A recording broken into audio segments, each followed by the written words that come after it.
एक युवक ने शादी के कुछ साल बाद अपने पिता से कहा कि वह विदेश जाकर व्यापार करना चाहता है। पिता ने उसे मंजूरी दे दी। युवक अपने माँ बाप और गर्भवती पत्नी को छोड़कर व्यापार करने विदेश चला गया।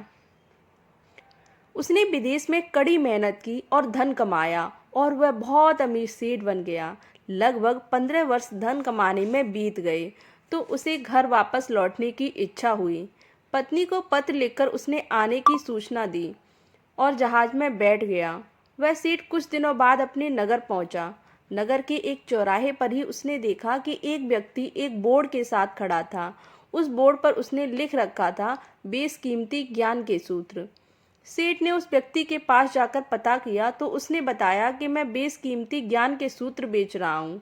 तो सेठ बोला, ठीक है, एक सूत्र मुझे भी दे दो। वह आदमी बोला, मेरे हर ज्ञान सूत्र की कीमत 100 स्वर्ण मुद्राएं हैं। सेठ को यह सौदा महंगा लगा, लेकिन उसने एक ज्ञान सूत्र खरीद ही लिया।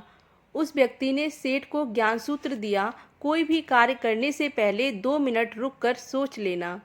सेठ ने वह सूत्र अपनी डायरी में लिख लिया। सेठ को अपने घर पहुंचते पहुंचते रात हो गई। सेठ ने सोचा, इतने सालों बाद लौटा हूं तो क्यों ना सीधे पत्नी के पास पहुंचकर उसे सरप्राइज दूं। घर के चौकीदारों को इशारे से अंदर कुछ भी कहने को मना कर दिया और सीधे पत्नी के कमरे में गया। वहां का नज़ारा देखकर वह चौंक गया। उसने देखा कि उसकी पत्नी के साथ एक युवक सोया हुआ था। यह देखकर सेठ गुस्से से आग बबूला हो गया।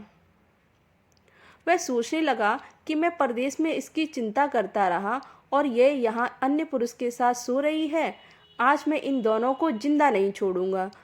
वह गुस्से से अपनी तलवार निकालकर दोनों पर वार करने ही जा रहा था। इतने में 100 स्वर्ण मुद्राओं के बदले में जो ज्ञान सूत्र खरीदा था उसकी याद आ गई। कुछ भी कार्य करने से पहले 2 मिनट सोच लें।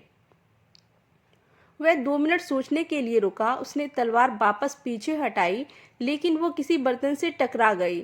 बर्तन के गिरने की आवाज़ से पत्नी की नींद खुल गई।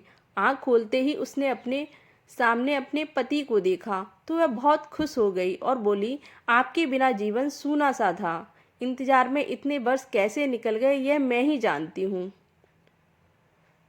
पत्नी ने इतना बोलकर पास सोए हुए युवक को उठाते हुए बोली, बेटा उठ जा, तेरे पिताजी आए हैं।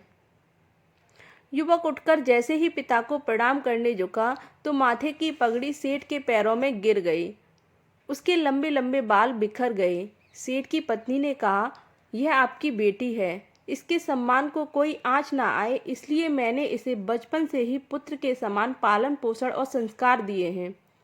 यह सुनकर सेठ की आंखों से आंसू की धारा बह निकली।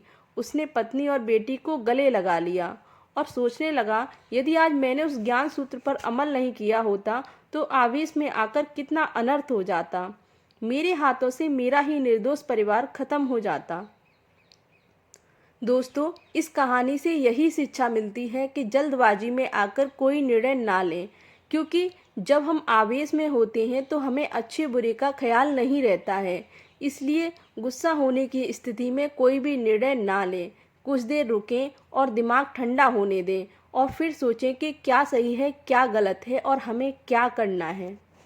अगर आपको वीडियो अच्छा लगा हो, यह कहानी अच्छी लगी हो तो प्लीज़ इसको लाइक ज़रूर करना और चैनल पे नए हैं तो इसको सब्सक्राइब ज़रूर कर लेना। मिलते हैं ऐसे ही अन्य कहानी के साथ।